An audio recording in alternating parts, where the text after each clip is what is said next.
Good morning बच्चों, हम लोग नाभिकीय रसायन पढ़ रहे थे, इसी में आगे करेंगे।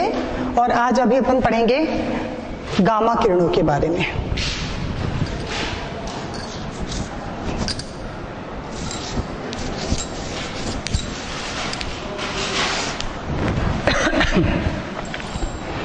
अल्फा किरण के गुण पढ़ चुके हैं, बीटा किरण के गुण पढ़े हैं। आप कौन सी किरणों के गुण पढ़ेंगे अपन? तीसरी प्रकार की किरण है, ये है गामा किरण, है ना।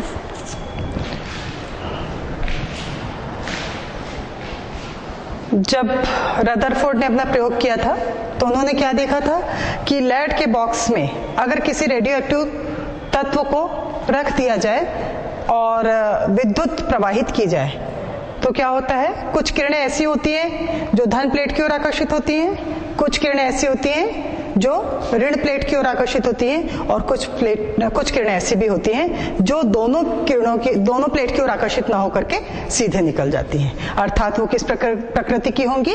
उदासीन प्रकृति की होती हैं।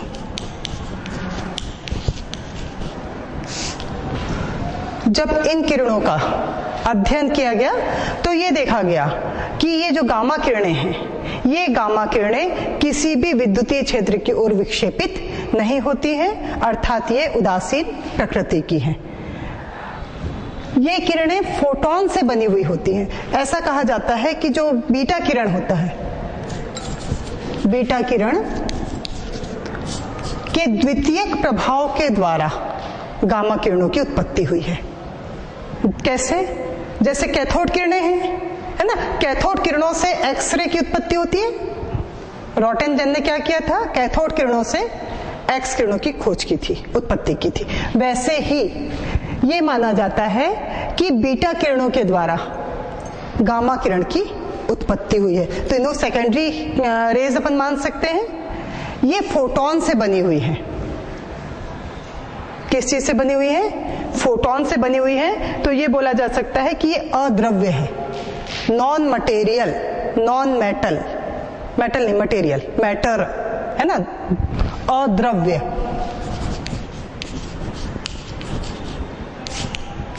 अद्रव्य, अद्रव्य क्यों है? क्योंकि किससे मिलके बनी हुई है? बीटा किरणों के द्वारा उत्पत्ति हुई है और यह फोटॉन से बनी हुई है,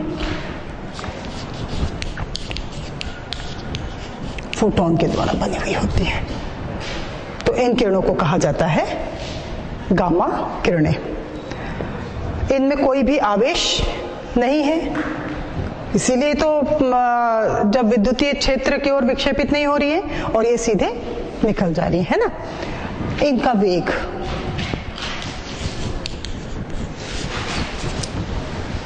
गामा किरणों का वेग प्रकाश के वेग के बराबर होता है।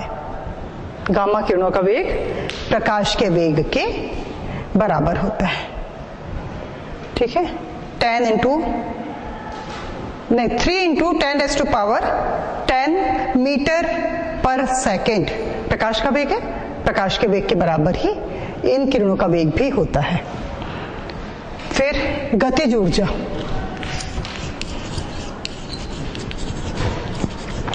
फोटॉन बहुत ही हल्के कण हैं। फोटॉन बहुत हल्के कण होते हैं, अर्थात इनमें गतिज ऊर्जा कैसी होगी? कम होगी। तो गतिज ऊर्जा 0.1 से लेकर के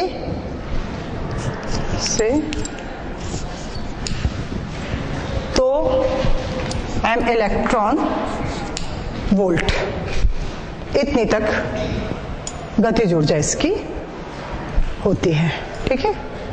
हल्के कण है क्योंकि, है ना। अब इसके बाद भेदन क्षमता, भेदन क्षमता। चूंकि सबसे हल्का कण है तो इसकी भेदन क्षमता सबसे अधिक होती है। यह 5 सेंटीमीटर एल्यूमिनियम की शीट को भेज सकता है। 5 सेंटीमीटर। अभी तक हमने पढ़ा था, क्या पढ़े थे? 1 mm नहीं 0.1 mm, है ना। एल्यूमिनियम की शीट को भेद रही थी अल्फा कण, 0.5 mm एल्यूमिनियम की शीट को भेद रही थी बीटा कण, लेकिन ये 5 mm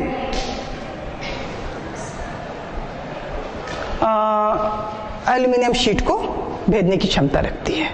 ठीक है, तो ये हो गया इसकी भेदन क्षमता। इसके पश्चात गैसों को आयनित करने का गुण। गैसों को बहुत कम आयनित करती है, गैसों को आयनित करने का गुण बहुत ही कम होता है।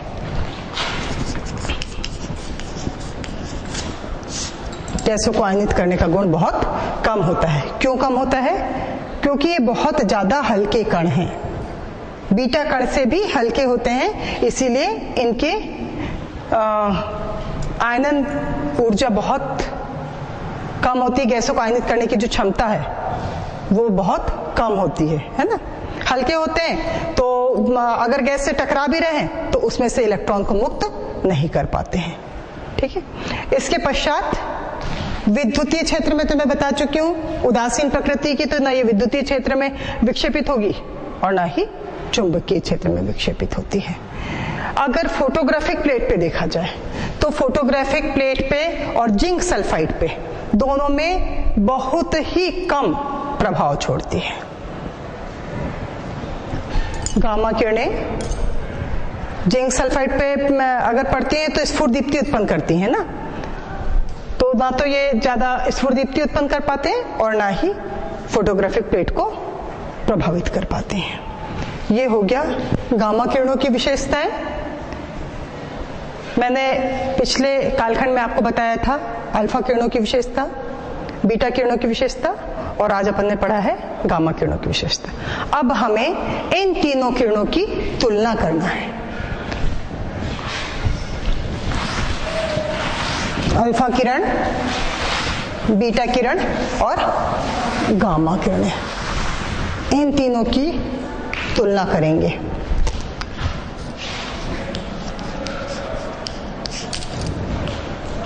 तुलना करना है तो आप एक एक गुण लेते जाइए और उस गुण की तीनों से तुलना करते हुए चलते जाइए।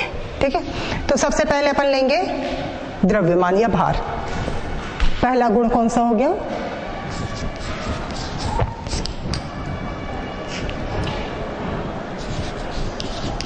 द्रव्यमान, या इसी को अपन क्या नाम से जानते हैं? भार बोलते हैं।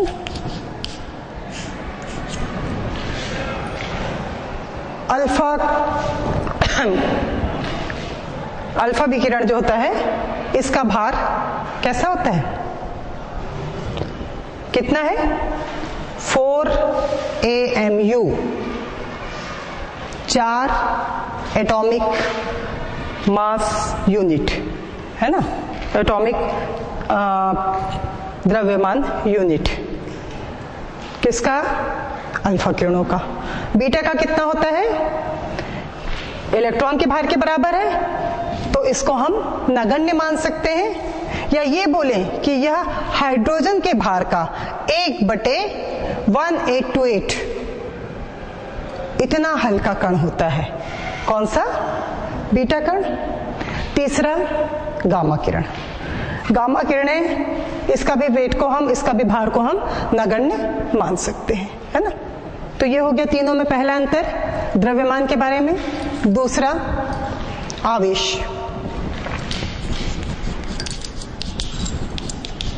आपको मैंने पढ़ाया था जब अल्फा बीटा गामा किरणों के गुण, तब भी आपको पढ़ाते समय इस बात को ध्यान रखते हुए पढ़ाया था कि आगे चल के इनकी तुलना करना है हमें, और कौन कौन से गुणों के आधार पे हम तुलना कर सकते हैं, है ना। तो अब तुलना करने में हमको सहायता होगी या सरलता होगी। आवेश। अल्फा किरणों में 4 धन आवेश होता है, बीटा किरणों में 1 ऋण आवेश होता है, और गामा किरणों में कोई भी आवेश नहीं होता। प्रकृति। तीसरा प्रकृति। अल्फा किरणों को हीलियम नाभिक कहा जा सकता है, क्योंकि इसका भी परमाणु भार 4 होता है और इसमें से अगर जो इसके पास 2 इलेक्ट्रॉन है उन इलेक्ट्रॉनों को निकाल दिया जाए तो अल्फा किरणों के सदस्य के बराबर हो जाते हैं। तो इसकी प्रकृति हीलियम के नाभिक के बराबर, हीलियम के नाभिक के समान। बीटा किरणों की प्रकृति कैसी है? इलेक्ट्रॉन के समान। और गामा किरणों की प्रकृति फोटॉन किसके समान है? फोटॉन के समान होती है। ठीक है। आवेश में बताया था ये धन आवेश, बीटा किरण ऋण आवेश, और वो उदासीन था। लेकिन प्रकृति में हीलियम नाभिक के समान है ना, थोड़ा कंफ्यूजन जो हो रहा है आपको उसको समझ लीजिए। हीलियम नाभिक के समान किसकी? अल्फा किरणों की। बीटा किरणों की इलेक्ट्रॉन के समान और गामा किरणों की फोटॉन, है ना। इसके बाद फिर वेग। हमें मालूम है ये किरणें बहुत तेजी से गति करती हैं, इतना तेज होती है कि इसके वेग को हम प्रकाश के वेग से तुलना कर सकते हैं। तो अल्फा किरणें जो होती हैं प्रकाश के वेग का 1/10 गुना होती है। दूसरा, बीटा किरणें प्रकाश के वेग के लगभग बराबर होती हैं और गामा किरणें ये भी प्रकाश के वेग के बराबर होती हैं। ठीक है। इसके बाद फिर वेग के बाद गतिज ऊर्जा।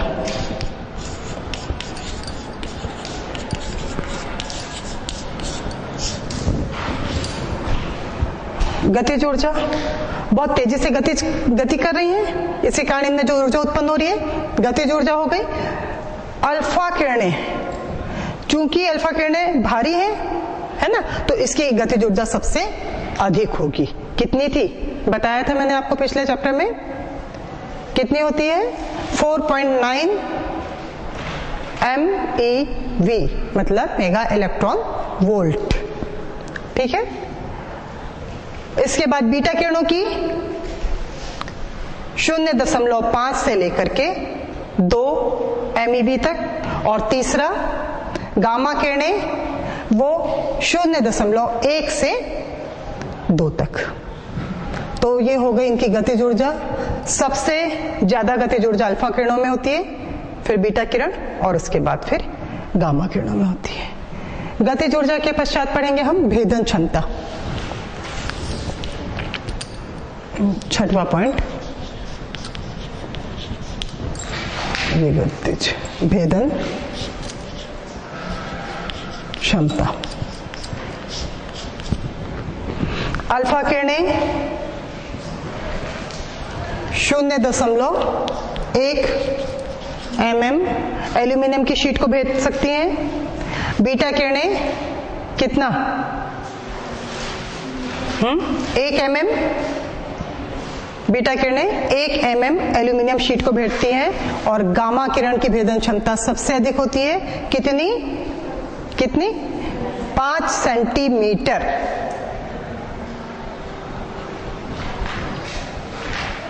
तो हम ये बोल सकते हैं कि सबसे कम भेदन क्षमता अल्फा किरणों की है, इससे 10 गुना अधिक बीटा किरणों की, और उससे 1000 गुना अधिक गामा किरणों की भेदन क्षमता। तो भेदन क्षमता के बाद नेक्स्ट है गैसों को आयनित करने की क्षमता। 7वां, गैस को आयनित करने की क्षमता। अल्फा किरणें होती हैं, अपने को पता है कि अल्फा किरणें सबसे भारी कण होते हैं और इस कारण इनकी ऊर्जा उच्च होती है। उच्च ऊर्जा होने के कारण गैसों से टकरा करके इलेक्ट्रॉन मुक्त करने की जो क्षमता है सबसे अधिक किसके पास होती है? अल्फा किरणों के पास होती है, क्योंकि सबसे भारी है, इसलिए बहुत आसानी से इलेक्ट्रॉन को मुक्त कर देती है ना। उससे कम आयनन ऊर्जा या गैसों को आयनित करने की जो क्षमता है वो किसके पास होगी? बीटा किरणों के पास, और सबसे कम होती है गामा किरणों के पास, है ना, क्योंकि अपन उसको क्या बोल रहे हैं? अद्रव्य है, नॉन मैटर पदार्थ ना होकर के, वो फोटोन से बना हुआ है ना, ऊर्जा है वो तो एक प्रकार की, ठीक है। तो इसलिए गैसों को आयनित करने की क्षमता सबसे कम किसके पास हो गई? गामा किरणों के पास। फिर फोटोग्राफिक प्लेट को प्रभावित करना।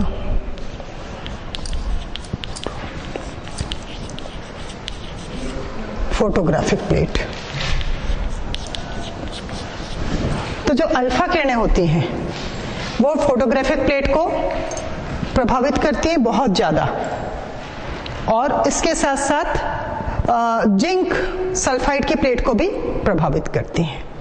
लेकिन बीटा किरणों की विशेषता है अल्फा किरणों की तुलना में कम प्रभावित करती हैं, और गामा किरणें सबसे कम। तो फोटोग्राफिक प्लेट को और जिंक सल्फाइड के ऊपर जो स्फुर दीप्ति बनाते हैं, सबसे ज्यादा किसका गुण हो गया?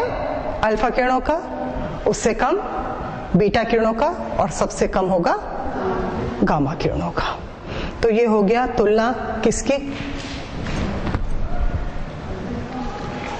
अल्फा, बीटा और गामा किरणों की, है ना। इसके पश्चात अपन पढ़ेंगे विघटन का कारण, रेडियो एक्टिव विघटन और उसका कारण।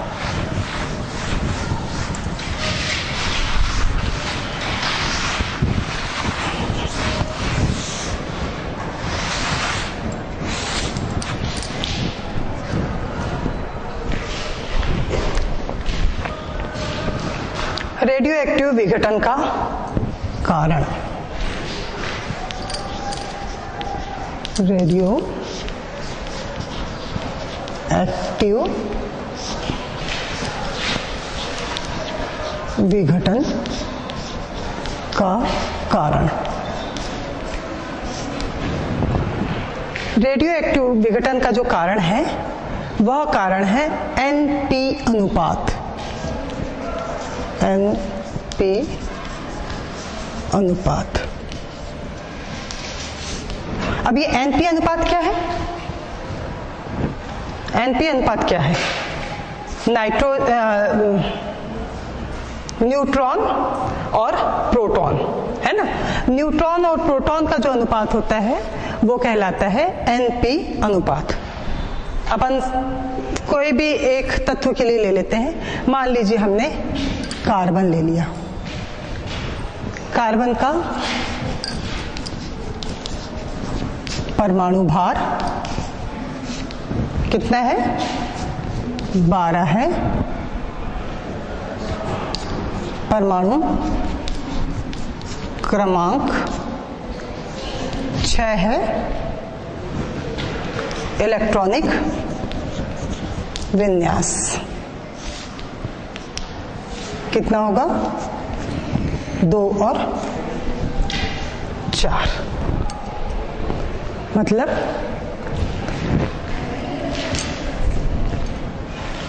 परमाणु क्रमांक 6 है, अर्थात प्रोटॉन भी 6 होंगे और न्यूट्रॉन भी 6 होंगे, है ना। तभी तो इसका भार 12 हो गया। आया समझ में? प्रोटॉन 6 और न्यूट्रॉन भी 6, तो इसका भार आ गया 12। तो एनपी अनुपात क्या होगा? न्यूट्रॉन का भार यानी 6/6 बराबर 1। आया समझ में? हाँ। अब इसके बाद दूसरा एग्जांपल ले लेते हैं, ऑक्सीजन।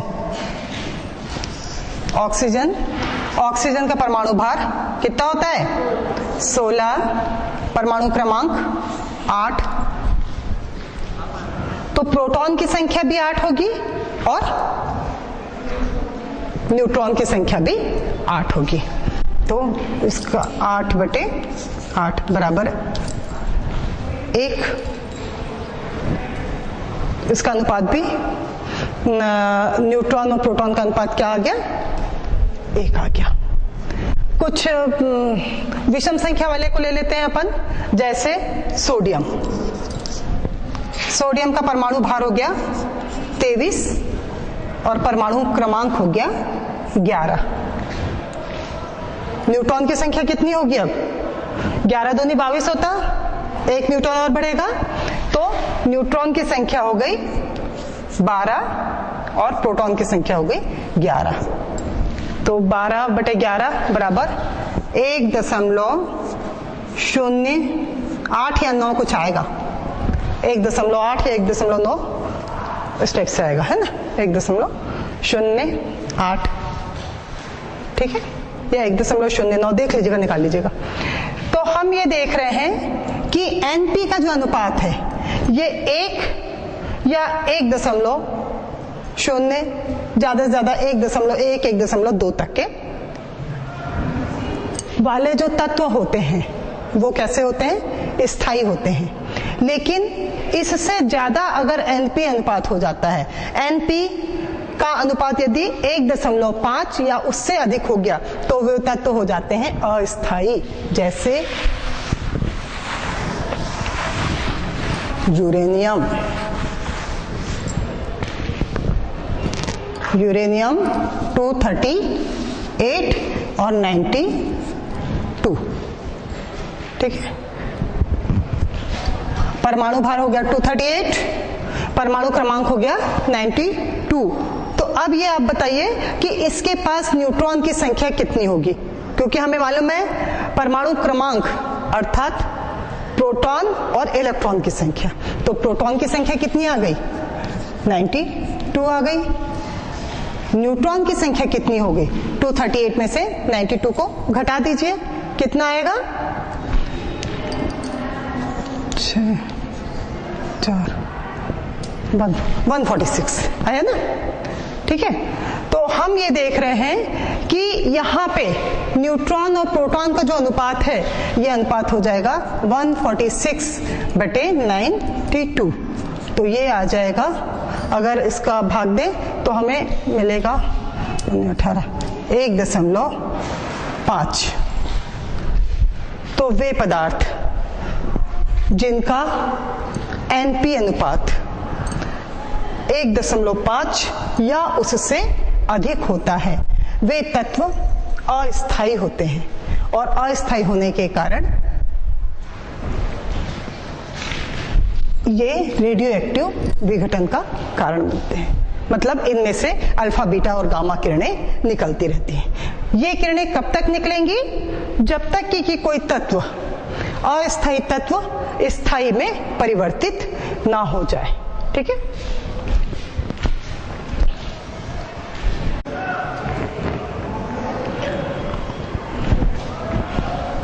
तो नाभिकीय रसायन में रेडियो एक्टिव विघटन का कारण अपन ने जाना है ना, क्या कारण होता है, एनपी अनुपात अगर 1.5 या उससे अधिक होता है तो वे तत्व कैसे हो जाते हैं, अस्थायी हो जाते हैं, और यदि उससे कम है 1 या 1.5 के बीच में अगर है तो वो कैसे होंगे, स्थायी होते हैं।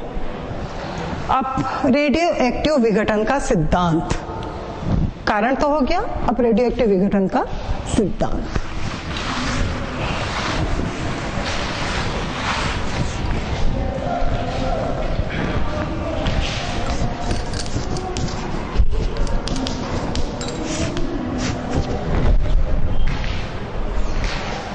रदरफोर्ड शुरू से ये अपन जान रहे हैं कि वो नाभिकीय रसायन के ऊपर कार्य कर रहे थे या रेडियो एक्टिव तत्वों के ऊपर कार्य कर रहे थे।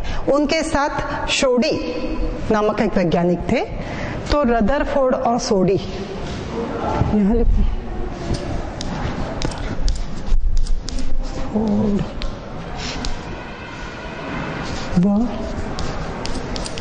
शोडी, ये दो वैज्ञानिक थे जो रेडियो एक्टिव तत्वों के ऊपर कार्य कर रहे थे, और उन्होंने अपना एक सिद्धांत बताया जिसे रेडियो एक्टिव विघटन का सिद्धांत कहा जाता है। क्या बोल रहे हैं, रेडियो एक्टिव विघटन का सिद्धांत। अब ये सिद्धांत क्या था, तो रेडियो एक्टिव तत्व के परमाणु अस्थायी होते हैं। क्या बताया, सबसे पहले ये बताया कि रेडियो एक्टिव तत्व के जो परमाणु हैं वो कैसे हैं, अस्थायी हैं। अस्थायी होने के कारण इनसे पूरे समय अल्फा बीटा और गामा विकिरण निकल रहा है। कोई भी रेडियो एक्टिव तत्व है उससे लगातार अल्फा बीटा गामा विकिरण निकल रहा है, और इसके कारण ये तत्व कैसे हो गए, अस्थायी हो गए। दूसरा, जब अल्फा बीटा गामा विकिरण निकलेंगे तो ये एक नए तत्व में परिवर्तित हो जाएंगे, नए परमाणु बना लेंगे या नया तत्व बन जाएगा ना। यह नया तत्व या नए परमाणु का बनना किस बात पे निर्भर करता है कि उससे जो विकिरण निकल रहा है, अल्फा विकिरण निकला या बीटा या गामा, किस प्रकार का या कौन सा विकिरण इसमें से निकल रहा है, तो उसके ऊपर निर्भर करता है बनने वाला नया परमाणु या तत्व। जो नया तत्व बनता है, नया परमाणु जो बनता है, इसके जो गुण होते हैं नए तत्व बनने से, चूंकि मैंने कहा तत्व बन रहा है, नया परमाणु या नया तत्व बन रहा है, तो अर्थात इसके भौतिक और रासायनिक गुण भी कैसे हो जाएंगे, अलग अलग होंगे। तो हम ये बोल सकते हैं कि जब रेडियो एक्टिव विघटन होता है, जब इसमें से अल्फा बीटा और गामा किरणें निकलती हैं, तो एक नए तत्व का निर्माण होता है, नए प्रकार के पदार्थ का निर्माण होता है। और वह पदार्थ भी कैसे प्रकृति का होगा, रेडियो एक्टिव प्रकृति का होता है। तो क्या ये पूरे समय रेडियो एक्टिव ही पदार्थ बनाते जाएंगे? नहीं, ऐसा नहीं होता। इनसे जब विघटन होते जाता है और रेडियो एक्टिव पदार्थ बनते जाते हैं, और एक समय ऐसा आएगा जब वो अस्थायी नाभिक किसी स्थायी नाभिक में परिवर्तित हो जाएगा, है ना। तो जैसे ही वो स्थायी में परिवर्तित हुआ, उसके आगे विघटन होना बंद हो जाएगा। ठीक है। अगला, ये जो नया परमाणु बन रहा है, तो ये इसमें कौन सा कण निकला, इस बात को ध्यान दिया जाएगा कि क्या उससे अल्फा किरण निकली, क्या उससे बीटा कण निकला, और या फिर गामा। तो किस प्रकार का विकिरण निकल रहा है ये पता चलेगा।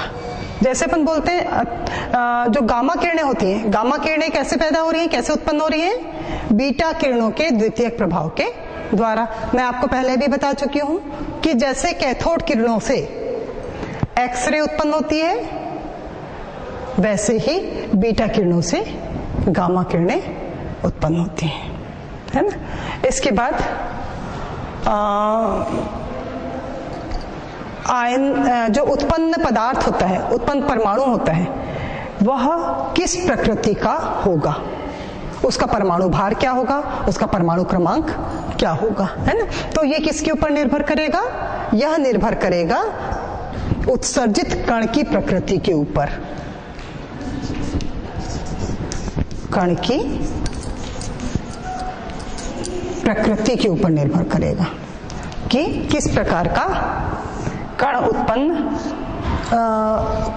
हुआ, किस प्रकार का कण निकला, और उससे जो तत्व बना वो कौन सा होगा। ठीक है। तो मान लीजिए अब हम पढ़ते हैं कणों का उत्सर्जन। मान लीजिए पहले अल्फा कण उत्सर्जित हो रहा है,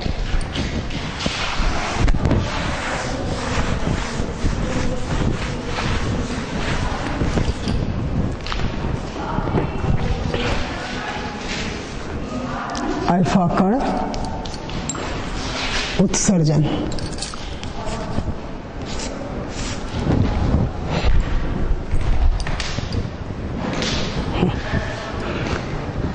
अपने को पता है अगर एक अल्फा कण है तो उसका भार हीलियम के नाभिक के भार के बराबर, और आवेश कितना होगा, 2 होता है ना।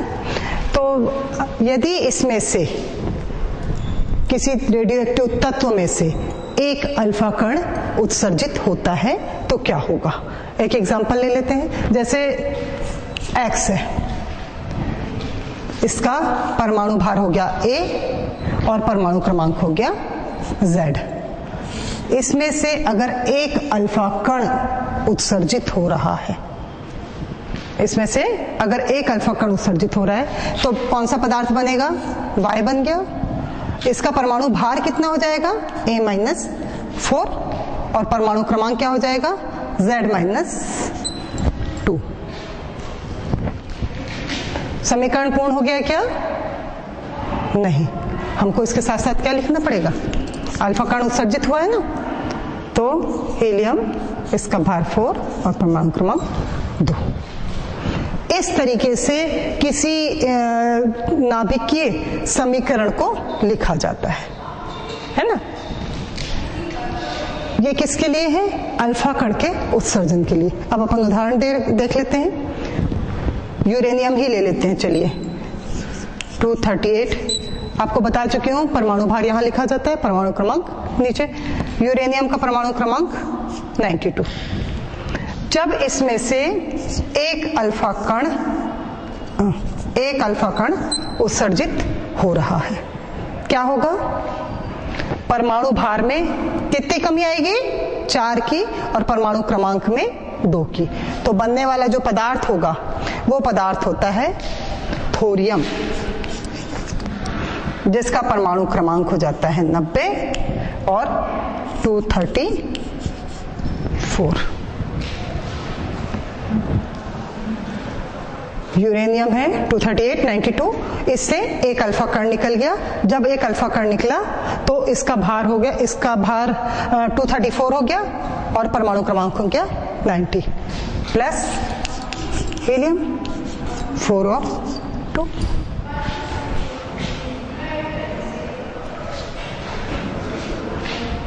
चलिए अब एक एग्जांपल आप लोग करके दिखाइए। मान लीजिए हमने ले लिया रेडियम। रेडियम परमाणु भार 226 और परमाणु क्रमांक 88।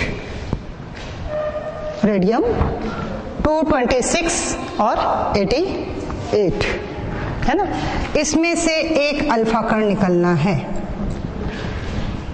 जब इसमें से एक अल्फा कण निकलेगा तो बनने वाला जो पदार्थ होगा, ठीक है।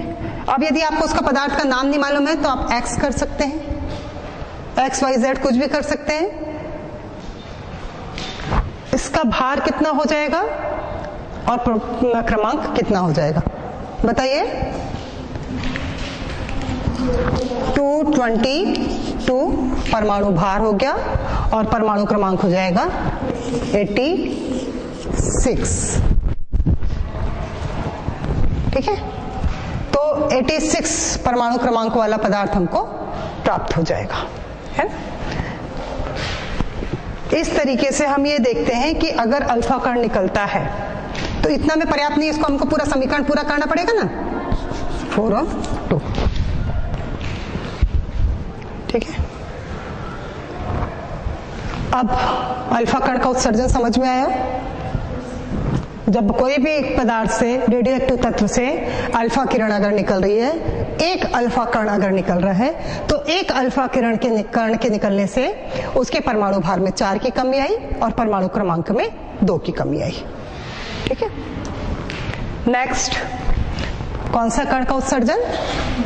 बीटा।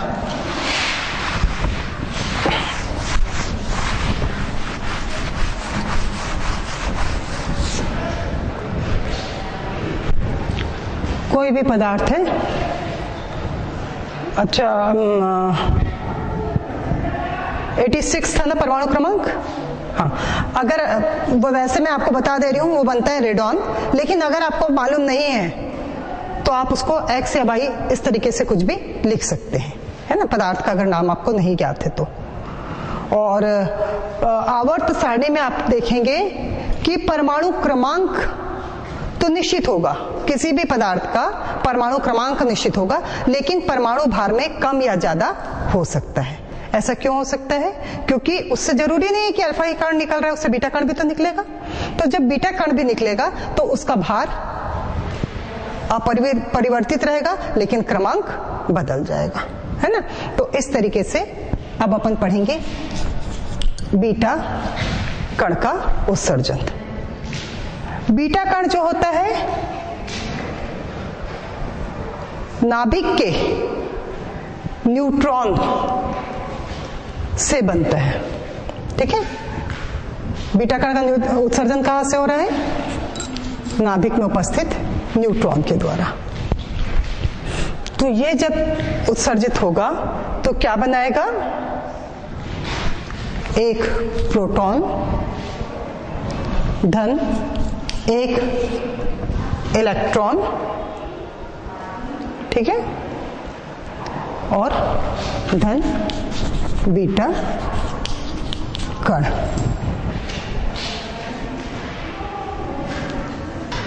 अब एक एग्जांपल ले लेते हैं। मान लीजिए कोई पदार्थ है, थोरियम ले लीजिए। थोरियम परमाणु क्रमांक होता है 90 और परमाणु भार होता है 232, ठीक है। अगर इसमें से कौन सा कण निकालना है, अब अपने को कौन सा कण निकालना है, बीटा कण निकालना है।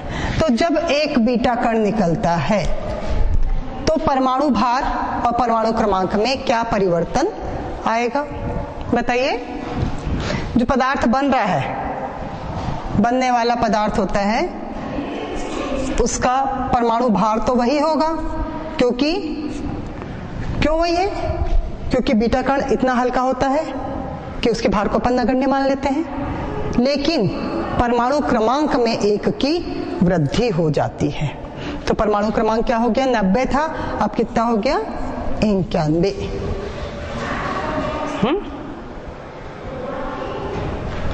प्लस इलेक्ट्रॉन -1, है ना। वहां एक हीलियम का नाभिक के बराबर आवेश और भार कम हुआ था, यहाँ किसके, इलेक्ट्रॉन। तो इलेक्ट्रॉन निकलेगा तो भार इतना हल्का है कि उसके भार को तो अपन नगण्य मान लेंगे, लेकिन इलेक्ट्रॉन में आवेश तो है। कौन सा आवेश, एक ऋण आवेश है, अर्थात परमाणु क्रमांक में 1 की वृद्धि हो जाएगी। आया समझ में। चलिए एक एग्जांपल आप लोग करके दिखाइए। यूरेनियम ही ले लीजिए, यूरेनियम 23892। इसमें से यदि एक बीटा कण निकलता है, क्या होगा,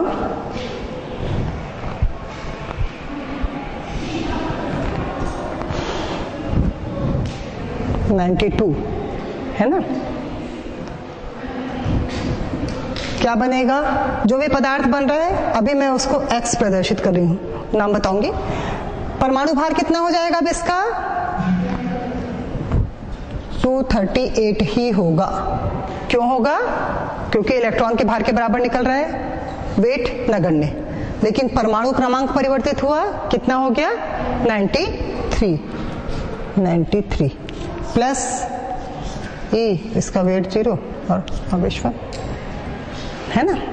तो ये हो गया बीटा कण का उत्सर्जन। ये जो पदार्थ होता है 93 परमाणु क्रमांक नेपच्यूनियम का है ना। तो इसलिए मैंने इस टाइप से ऐसे लिख करके कहा है कि कभी कभी क्या होता है कि जैसे प्रश्न पूछा जाता है, आपको तरीका तो आ रहा है, आपको मालूम है कि अगर अल्फा कण निकलेगा तो परमाणु भार 4 कम हो जाएगा और परमाणु क्रमांक 2, या बीटा कण निकला परमाणु भार वैसे ही रहेगा, परमाणु क्रमांक 1 बढ़ गया, इतना आप जान रहे हैं। लेकिन बनने वाला पदार्थ कौन सा है, ये पदार्थ का नाम आपको नहीं मालूम है। तो आप क्या करेंगे, वहां पे X लिख दीजिए, Y लिख दीजिए, Z लिख दीजिए, कुछ भी लिखिए, या ABC करके लिख सकते हैं, ये डिनोट करेगा। इसमें आपको ऊपर की ओर परमाणु भार लिखना है, नीचे परमाणु क्रमांक लिखना है। प्रश्न को ऐसे ही नहीं छोड़ देने का है ना। ये हो गया बीटा कण का उत्सर्जन। अब कौन सा पढ़ना है, गामा।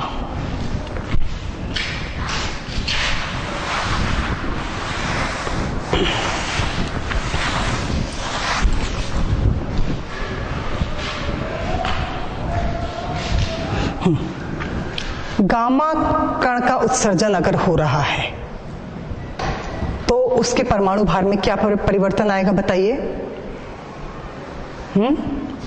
परमाणु भार भी जैसा था वैसा ही होगा, क्योंकि ये इतने हल्के कण होते हैं कि इसके भार को भी हम नगण्य मान सकते हैं। और चूंकि ये उदासीन प्रकृति के हैं, है ना, तो इससे परमाणु भार में भी कोई परिवर्तन नहीं आ रहा है और ना ही परमाणु क्रमांक में कोई परिवर्तन आ रहा है। तो अगर गामा कण का उत्सर्जन कर रहे हैं किसी भी पदार्थ में, हम फिर से यूरेनियम ही लेके चलते हैं,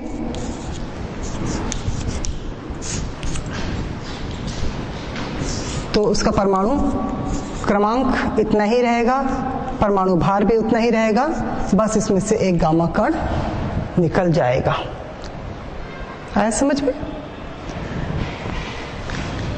ये हो गया किसी रेडियो एक्टिव तत्व के द्वारा अल्फा, बीटा और गामा कणों का उत्सर्जन, है ना। ये गामा कण का उत्सर्जन, गामा कण का अगर उत्सर्जन किया जा रहा है तो गामा कण के उत्सर्जन में ना तो परमाणु भार में कोई परिवर्तन आ रहा है और ना ही परमाणु क्रमांक में। अब ऐसा नहीं है कि एक तत्व से केवल एक बार एक अल्फा कण निकल गया, उसके बाद और कोई कण नहीं निकल सकता। एक अल्फा कण निकला, उसके बाद दूसरा भी अल्फा कण निकल सकता है, या एक अल्फा कण के बाद एक बीटा कण निकला, फिर बीटा कण के बाद फिर से बीटा कण निकल सकता है। तो कोई ऐसा नहीं है कि हम उसको ये तो हमारे थ्योरेटिकल पढ़ने के लिए है, हालांकि उससे किरणें तो उत्सर्जित हो ही रही हैं, लेकिन जब एक अल्फा कण निकलता है तो उसके परमाणु भार और परमाणु क्रमांक में क्या परिवर्तन आता है, हम इस चीज को पढ़ रहे हैं, है ना। अपने को पता है कोई भी रेडियोएक्टिव तत्व है तो उससे अल्फा, बीटा, गामा किरणें पूरे समय निकल रही हैं। कब तक निकल रही हैं? जब तक है कि वो पदार्थ कोई स्थायी नाभिक में परिवर्तित ना हो जाए। परंतु अभी हम यहाँ पे किस चीज को पढ़ रहे हैं कि यदि एक अल्फा कण निकलता है तो उसके परमाणु भार में क्या परिवर्तन आएगा और परमाणु क्रमांक में क्या परिवर्तन आएगा। और दूसरा, यदि बीटा कण निकल रहा है तो भी उसके परमाणु भार, परमाणु क्रमांक में क्या परिवर्तन आएगा, या यदि गामा कण निकलता है तब भी आपको ये देखना है कि उसके परमाणु भार में और परमाणु क्रमांक में क्या परिवर्तन आ रहा है। ठीक है, तो अब एग्जाम्पल लेकर के अपन पढ़ते हैं।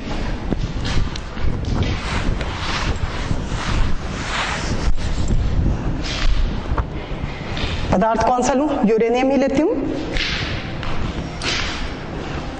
238 और 92, 235 भी हो सकता है। यूरेनियम का दूसरा समस्थानिक होता है 235 और रेडियो एक्टिव होता है 238, लेकिन परमाणु क्रमांक कितना होगा? 92 ही होगा। यदि इसमें से एक अल्फा कण निकल रहा है, एक अल्फा कण निकल रहा है तो पदार्थ बन रहा है X। उस X का परमाणु भार, परमाणु क्रमांक बताइए। फिर इसके बाद फिर से एक अल्फा कण ही निकल रहा है, इससे बन रहा है Y। इसका परमाणु भार, परमाणु क्रमांक बताइए। और उसके बाद फिर एक बीटा कण निकल रहा है, तो बन रहा है पदार्थ Z।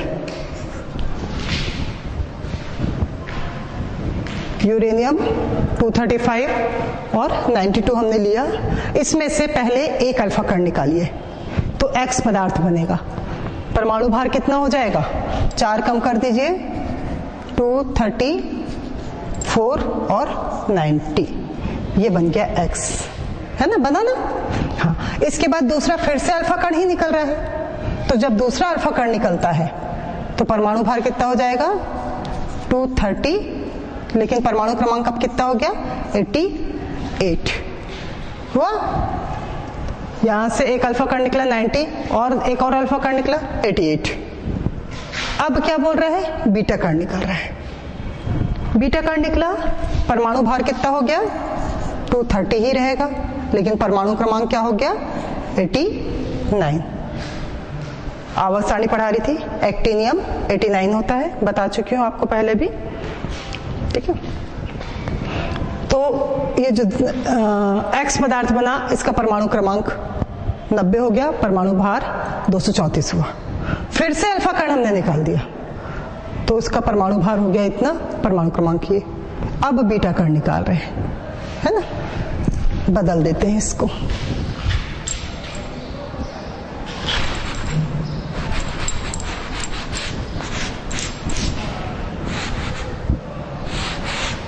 बीटा कण निकल गया पहले, एक बीटा कण निकाल दीजिए पहले, फिर अल्फा कण निकालिए, फिर बीटा कण निकालिए, तो X, ये Y और ये Z। बीटा कण निकला, परमाणु भार कितना हुआ? 238, परमाणु क्रमांक कितना हो गया? 93। दूसरा बीटा कण, दूसरा अल्फा कण निकला है तो हो गया 230 4, 93 का कितना हो गया 91। फिर बीटा कण निकला 234 और 92। तो ये जरूरी नहीं है कि पहले अल्फा कण, हमको तो एक कण निकालना है और उसका ही भार को देखना है। तो जब एक अल्फा कण निकलेगा तो उसके भार और क्रमांक में क्या परिवर्तन आएगा, एक बीटा कण निकलेगा उसके भार और क्रमांक में क्या परिवर्तन आएगा, है ना। तो इस तरीके से रेडियो एक्टिव तत्वों के विघटन में जब अल्फा और बीटा कण निकलते हैं तो उसके परमाणु भार और परमाणु क्रमांक में परिवर्तन आता है। चलिए, थैंक यू।